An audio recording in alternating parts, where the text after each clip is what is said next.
a este séptimo mensaje de la serie basada en el libro Jesucristo el Señor. Estamos iniciando con este mensaje el cuarto capítulo del libro. Vamos a ver ahora la primera parte. Este capítulo se titula La comunidad del reino. El apóstol Pablo, en Colosenses capítulo 1, versículo 18, refiriéndose a Jesucristo, dice: y Él es la cabeza del cuerpo, que es la iglesia. En Efesios, en el capítulo 1, versículo 22 y 23, también declara: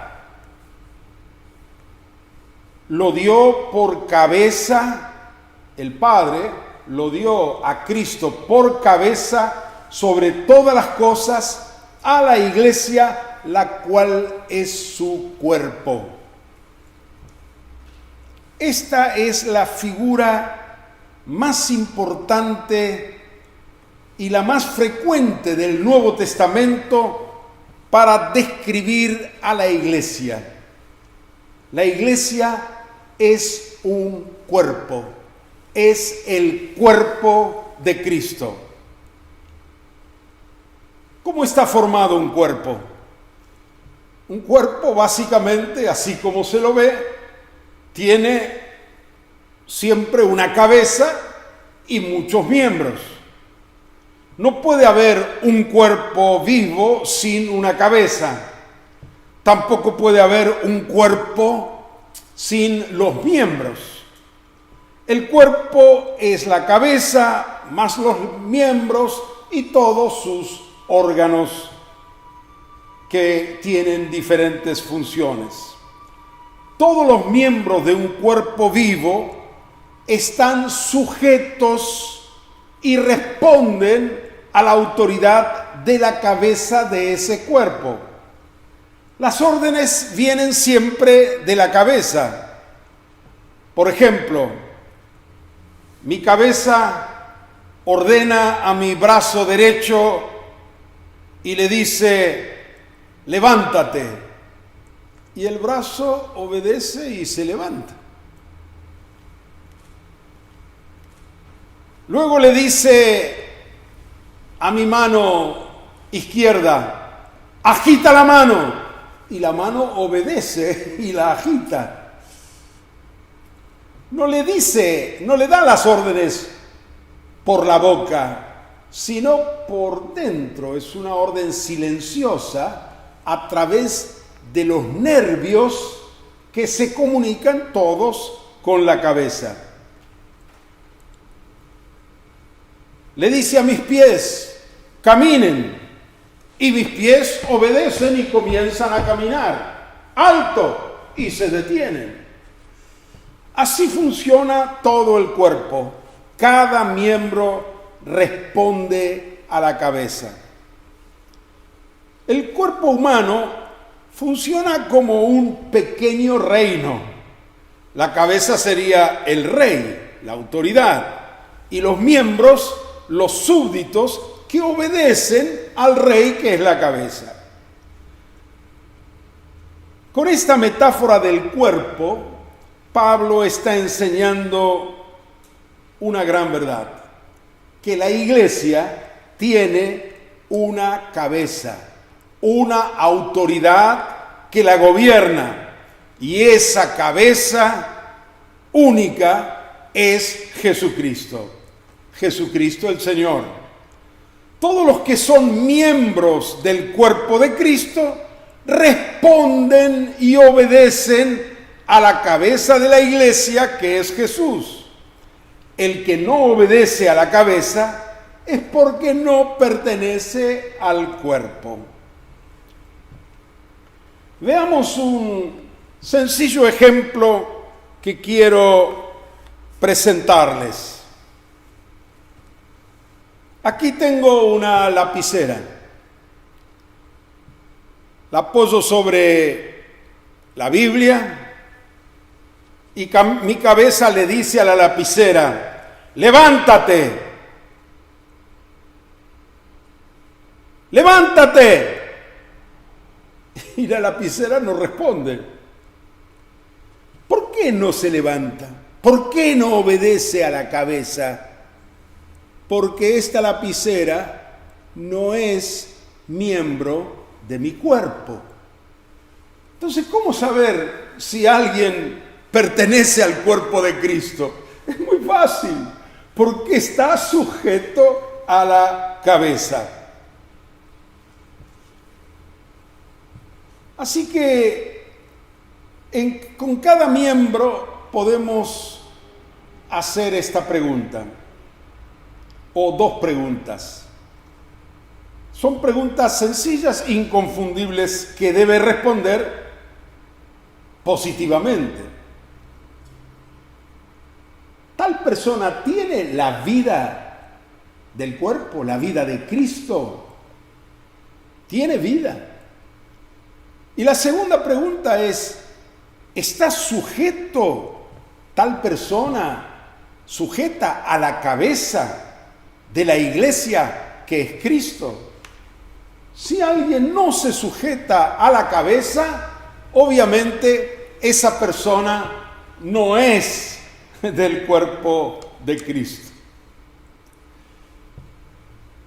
A veces en el campo de la investigación médica, de la ciencia, algunos hacen algunos experimentos con los animales. Por ejemplo, toman un perro vivo y le hacen ciertas operaciones quirúrgicas y destruyen ciertos centros de locomoción de su cerebro para cierta experimentación. Luego observan sus movimientos corporales y el animal tiene vida, se mueve pero sin coordinación. Los miembros de ese animal no responden bien, están todos descoordinados. El animal quiere caminar, levanta una pata y se cae, levanta la otra y no está respondiendo bien a la cabeza, porque no hay una buena y feliz conexión entre la cabeza de ese animal y sus miembros. Si ver un cuadro así resulta horrible, mucho más triste es observar a la iglesia, el cuerpo de Cristo, actuar de esa manera. Y eso sucede cuando cada miembro de la iglesia no está bajo las órdenes de la cabeza, que es Cristo. Cada uno actúa como le parece. No hay una buena conexión entre los miembros y la cabeza. Eso es algo anormal, fuera de lo que debe ser. Algunos tienen vida, hay movimiento, quizás mucho esfuerzo, pero no hay progreso. Cada miembro quiere actuar como si fuera su propia cabeza. Recién cuando todos los miembros del cuerpo se sujetan a la cabeza y le obedecen incondicionalmente, podemos ver a la iglesia funcionando como un cuerpo, un solo cuerpo y todos los miembros bien coordinados y unidos entre sí y todos sujetos a la cabeza que es Cristo. Gracias a Dios que el Señor se ha propuesto visitar su iglesia, restaurarla y restablecer la autoridad de Cristo como Señor sobre cada miembro de su cuerpo. Por eso estamos dando estas enseñanzas. La iglesia verdadera es aquella que vive y actúa en la tierra como el reino de Dios, como el cuerpo de Jesucristo.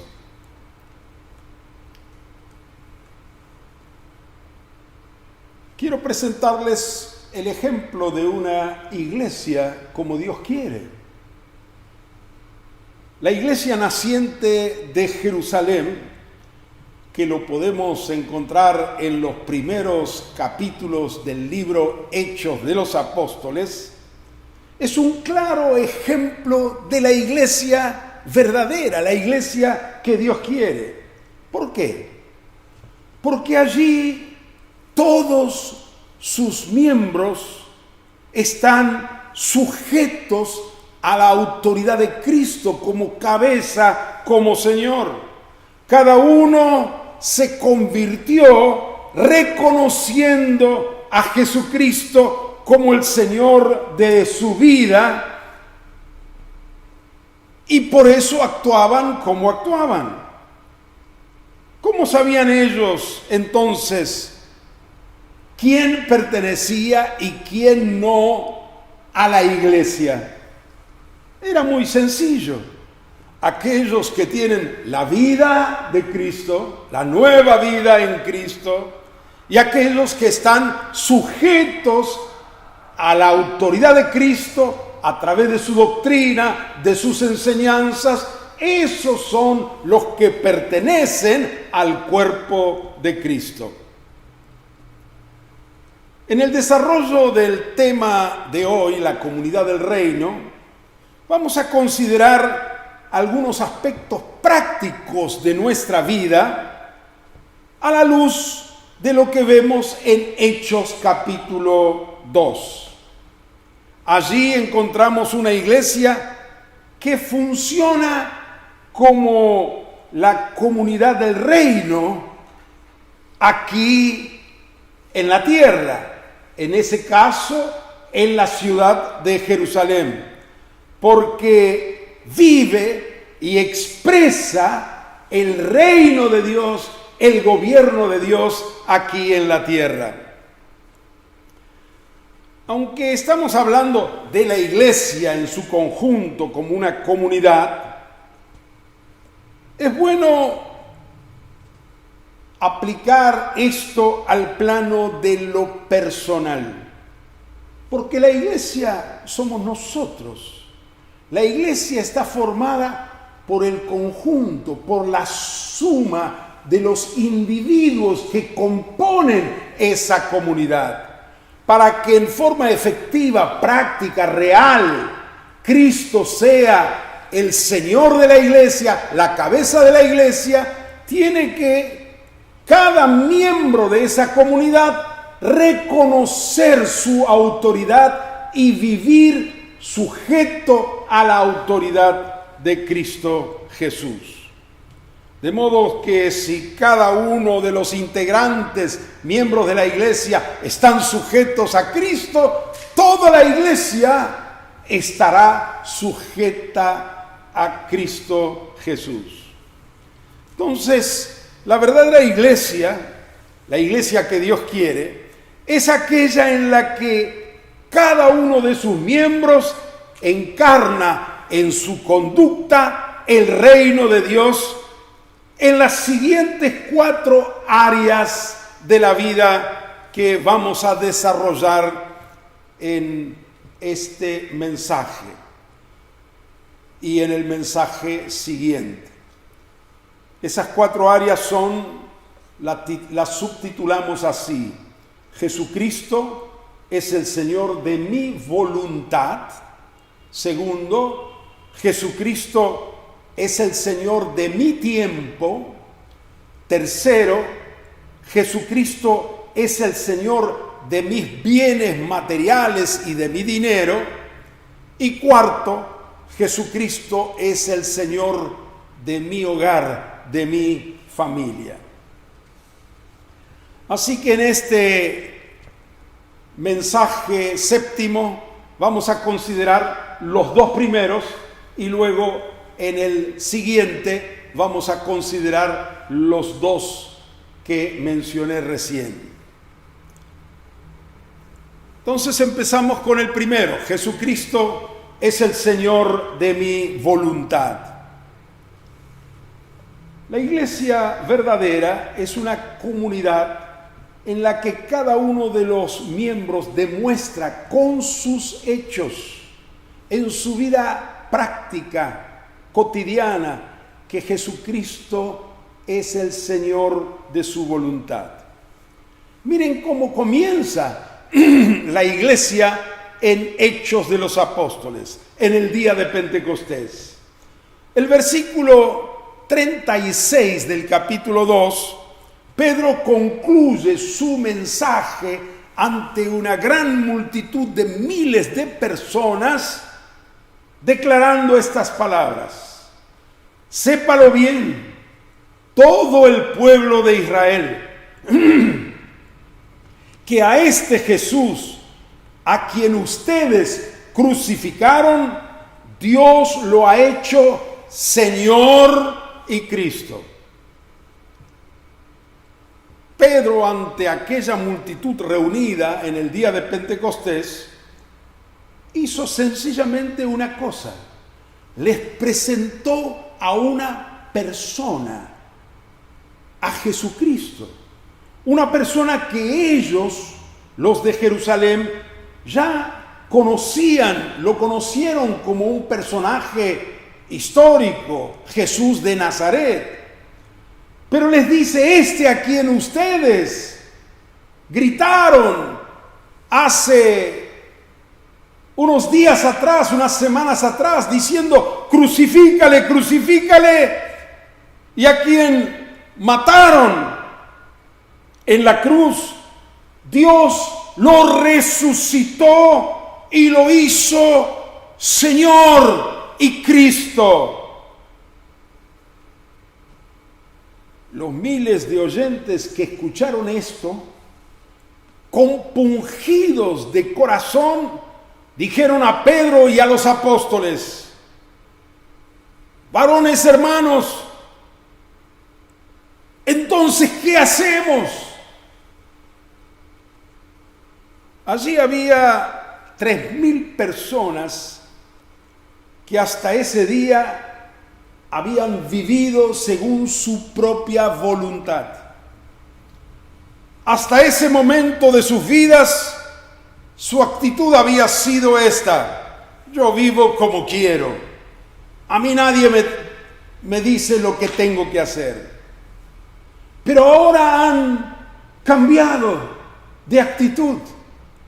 Ahora preguntan, casi con desesperación, con humildad: ¿qué tenemos que hacer? Entonces Pedro, de parte del Señor, les dio esta orden. Lo hizo igual que lo hacía su maestro.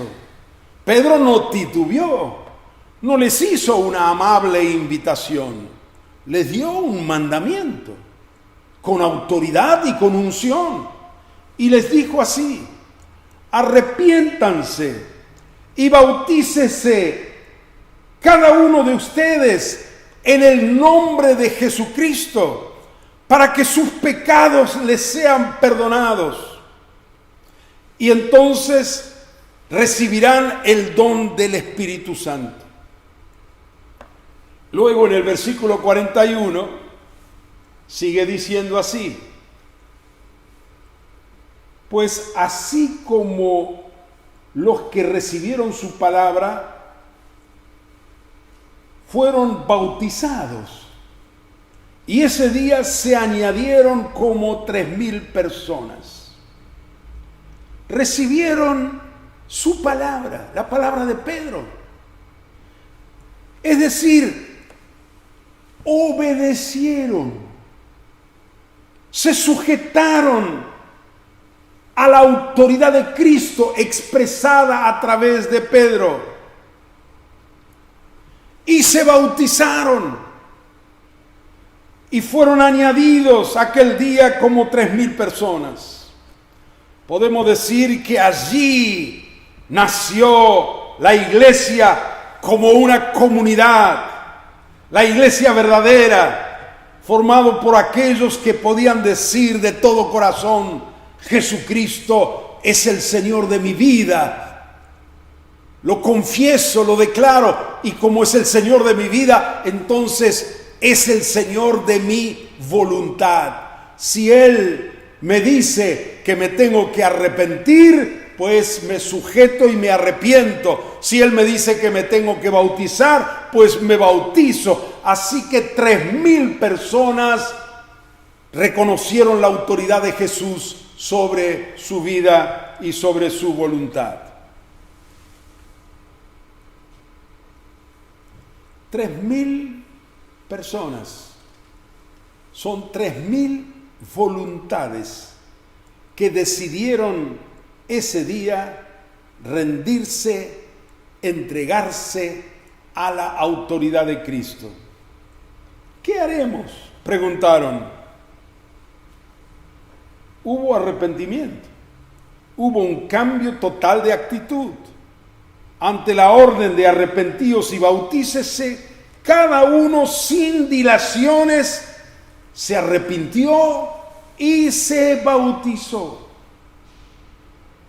Sí, como venimos diciendo, la iglesia es un cuerpo. Pregunto, ¿cuántas voluntades puede haber en un cuerpo? ¿Qué pasaría si yo tuviese en mi cuerpo más de una voluntad? Yo, Jorge Mitián, tengo una sola voluntad y esa voluntad se expresa a través de mi cuerpo. Si quiero caminar, camino. Si quiero hablar, hablo. Si quiero callar, me callo. Si quiero saltar, salto. Mi cuerpo expresa mi voluntad. ¿Qué conflicto habría en mí si yo en mi cuerpo tuviera 2 voluntades? Una quiere caminar y la otra no quiere. Una quiere ir a la derecha y la otra quiere ir a la izquierda. Me volvería loco.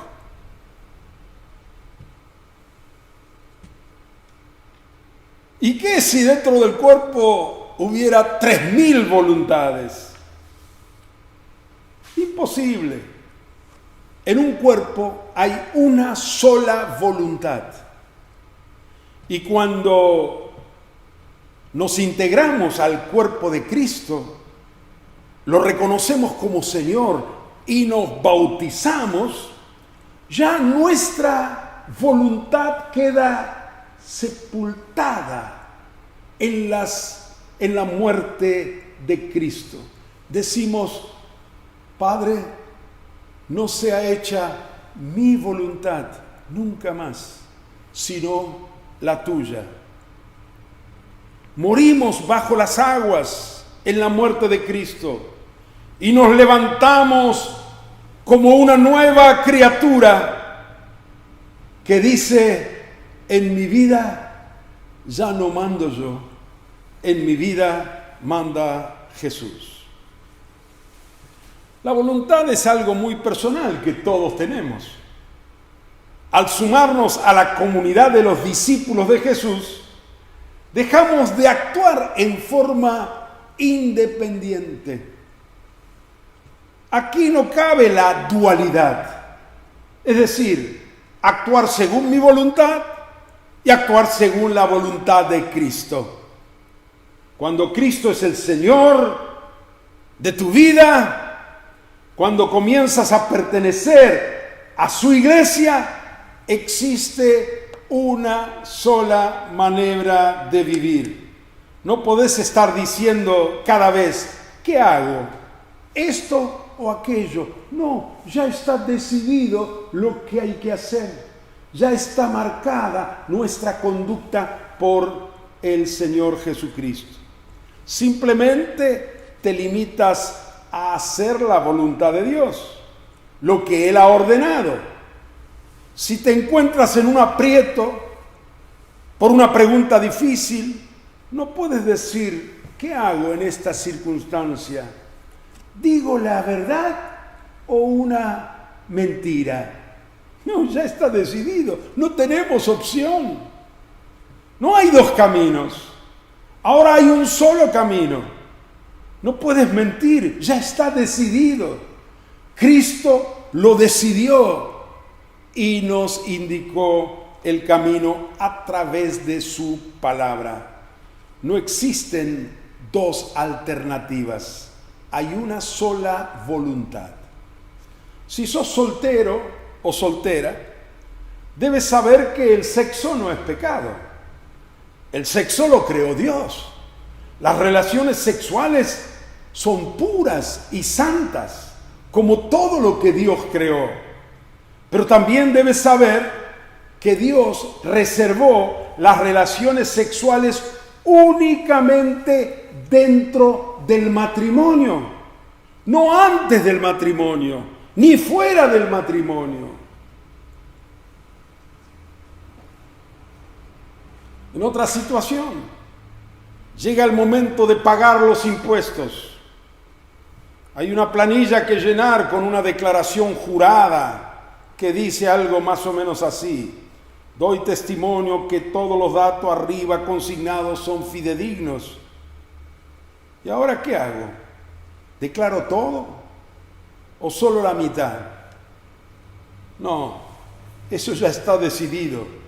Si te queda alguna duda de lo que tienes que hacer, estudia Romanos capítulo 13, donde Dios claramente habla de lo que tenemos que hacer con respecto a los impuestos.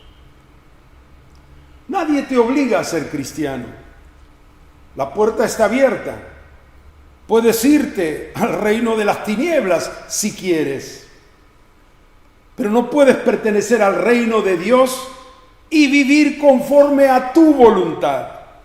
Ya no mandas tú en tu vida, ahora manda el Señor Jesús. Cristo lo dijo: el reino de Dios sufre violencia y los violentos, otra versión dice, los valientes lo arrebatan. Los cobardes quedarán afuera.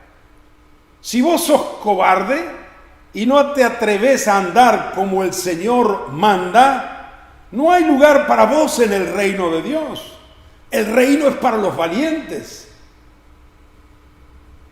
¿Sabes de cuántas tentaciones te librarás con una decisión firme, diciendo: yo voy a obedecer a la palabra del Señor?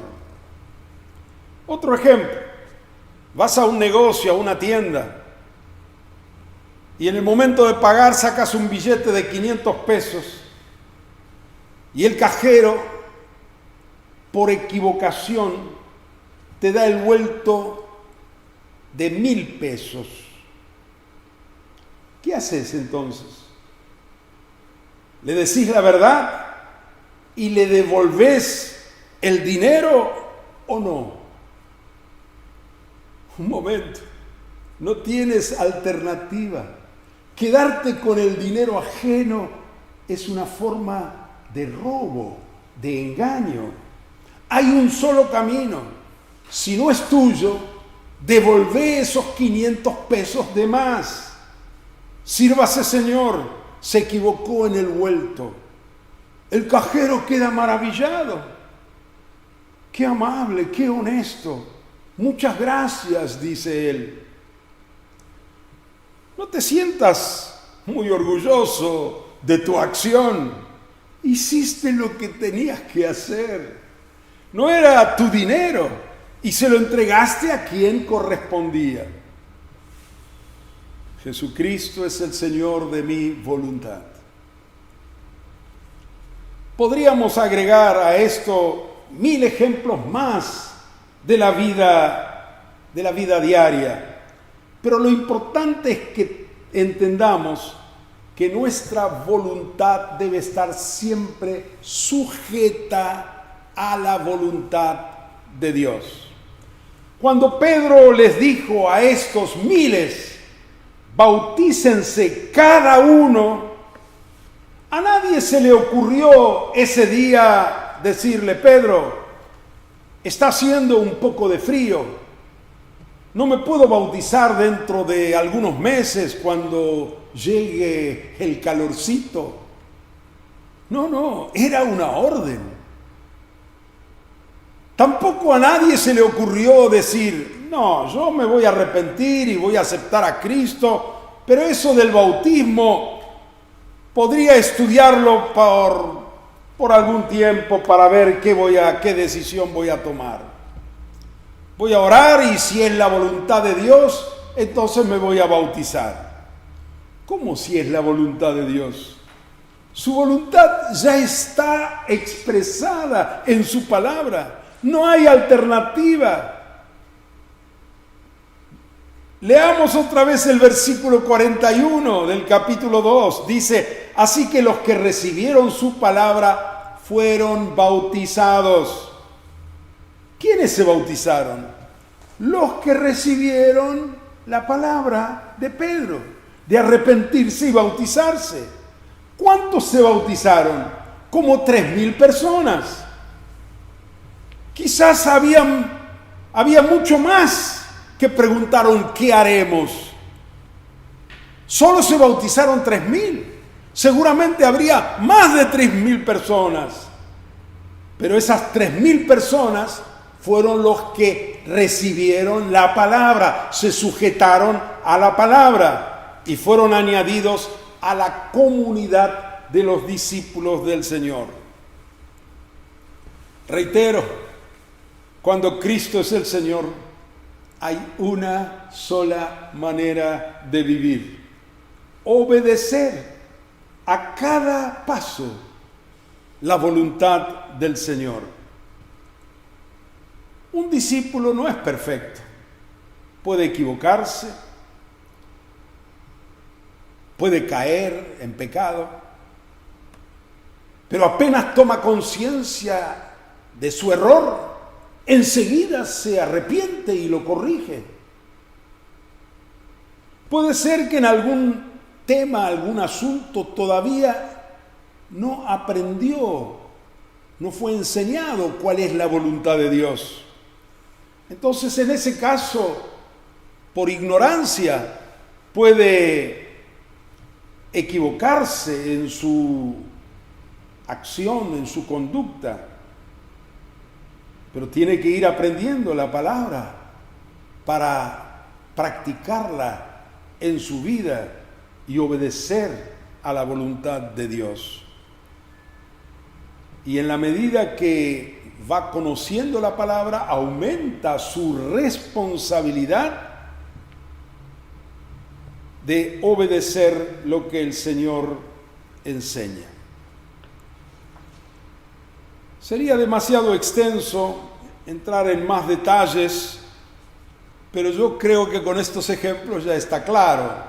Los ejemplos pueden ser muchísimos más, por supuesto. Es bastante que sepamos esto.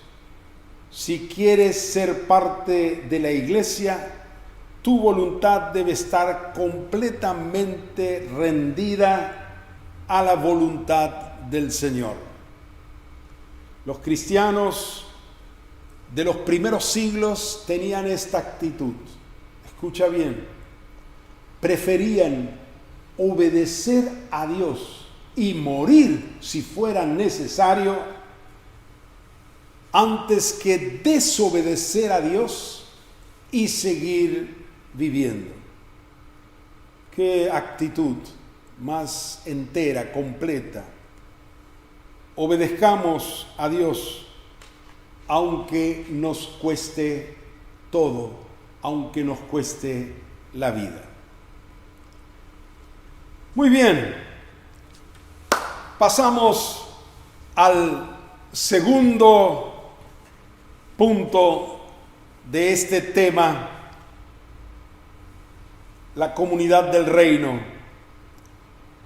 Y el segundo punto es: Jesucristo es el Señor de mi tiempo. Y voy a leer también de Hechos capítulo 2, 3 versículos. El primero, el 42, Hechos 2, 42. Y dice: y perseveraban en la doctrina de los apóstoles, en la comunión unos con otros, en el partimiento del pan y en las oraciones. y los versículos 46 y 47. Y perseverando unánimes cada día en el templo y partiendo el pan en las casas, comían juntos con alegría y sencillez de corazón, alabando a Dios y teniendo favor con todo el pueblo.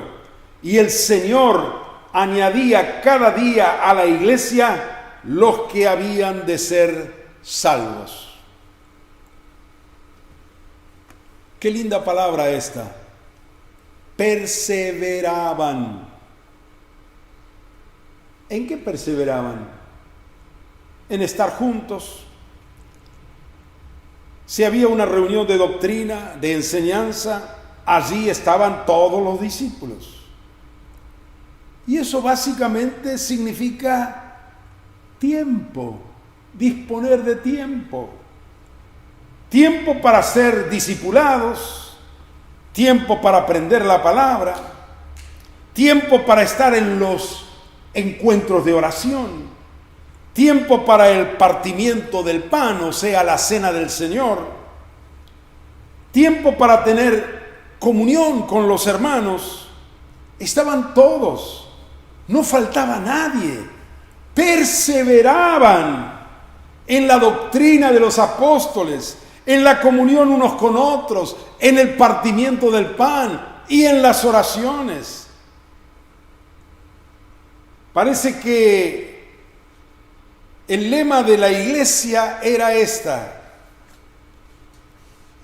toda la iglesia en todas las actividades. Así dice, perseveraban unánimes cada día. Todos estaban juntos. Todos. Notemos algo importante. Había 3,000 personas que no estaban acostumbrados a concurrir a reuniones todos los días, a las reuniones de la iglesia. Antes de su conversión, como buenos religiosos, quizás en Pentecostés y en la Pascua iban al templo. Algunos más devotos irían al templo todos los sábados. Pero a partir de su bautismo se produjo una revolución en sus vidas y en sus agendas. Experimentaron algo completamente nuevo, diferente, y comenzaron a reunirse todos los días. Eso lleva tiempo. Cada día en el templo y por las casas.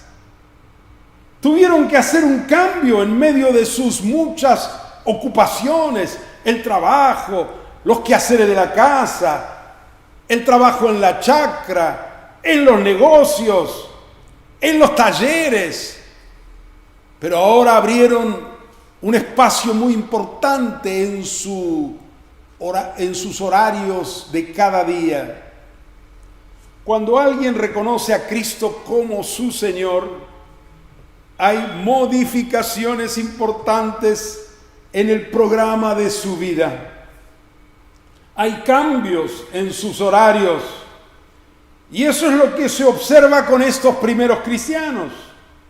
¿Cuántas veces por semana? Todos los días. Léelo bien, ahí está escrito. Algunos dicen: pastor, dé gracias que voy el domingo.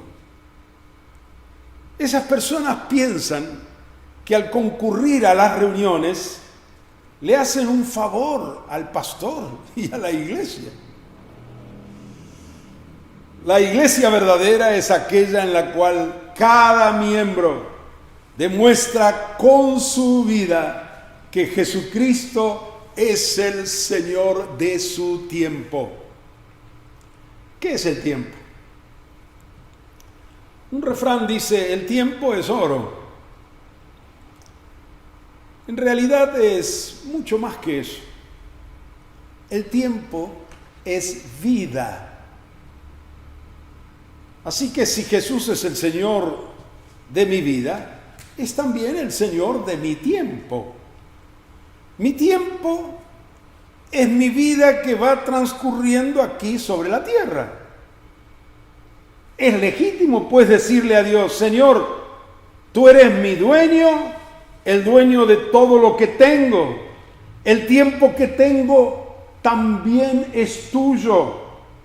Todos los días de mi vida te pertenecen. Los días que tengo son tuyos. Las semanas, los años, mi vida entera te pertenece. ¿Quién es el Señor de tu tiempo? Jesucristo. En el Evangelio del Reino, Jesús lo expresa con mucha claridad.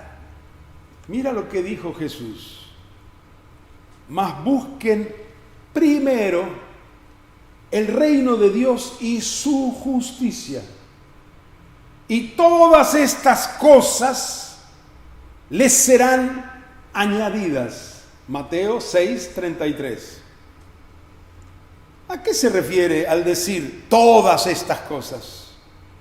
Ya lo había dicho en ese mismo momento, un poco antes. No se preocupen por su vida, ni por qué comerán o qué beberán, ni con qué cubrirán su cuerpo. La gente a nuestro alrededor está envuelto en un ritmo tal que se preocupa por el dinero, la comida, la ropa, la casa, el auto, pagar los servicios. Y está bien, de eso nos tenemos que ocupar. Pero ¿cuál es lo primero? Busquen primero, antes que nada, el reino de Dios y su justicia. Así surge en Pentecostés una comunidad en la que se invirtieron los valores de la vida. Primero, para esta gente, el reino de Dios. Y luego, todo lo demás, que también tenemos que ocuparnos. Debemos poner nuestro tiempo a disposición del Señor y participar del culto de la congregación, de las reuniones de oración, de las enseñanzas en los hogares, de la ayuda a los necesitados, de la tarea de bendecir nuevos hogares, de evangelizar. Debemos ir transformando nuestro programa de acuerdo con lo que el Señor nos enseña. Nunca digas: no tengo tiempo. ¿Cuántas horas tienes por día? ¿Quién tiene 23 horas por día? Nadie. Todos tenemos 24 horas por día. Entonces no digas no tengo tiempo. El asunto es cómo ocupamos el tiempo. Hermano, dice alguien, el domingo a la tarde tenemos un encuentro muy importante, no debe faltar, le dice el pastor a un hermano. Y este responde: oh, tengo tantas cosas que hacer. Bueno, si las termino, voy. Por tu respuesta podemos deducir que en primer lugar están tus cosas y después Dios. Si te sobrara tiempo, entonces irías a la reunión. En mi casa tenemos un recipiente rectangular con una tapa arriba.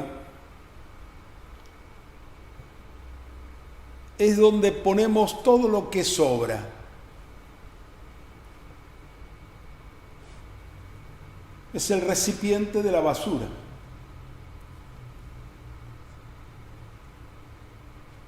Si te sobra tiempo, no lo traigas a Dios. No vamos a hacer un culto a Dios con las obras de todos. Vamos a hacer un culto a Dios con las primicias, con la primera parte, con lo mejor de nuestro tiempo y de nuestra vida. Dios merece lo mejor. Buscar primero su reino, primero su gloria, primero su palabra, primero su presencia, y las demás cosas, Él nos va a ayudar también en las demás cosas. Demuéstrale a Dios con tus hechos que Él es el número 1 en tu vida.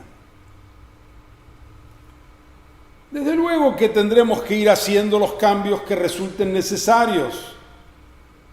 A medida que el Espíritu Santo nos va renovando, visitando, derramándose y el río de Dios fluya,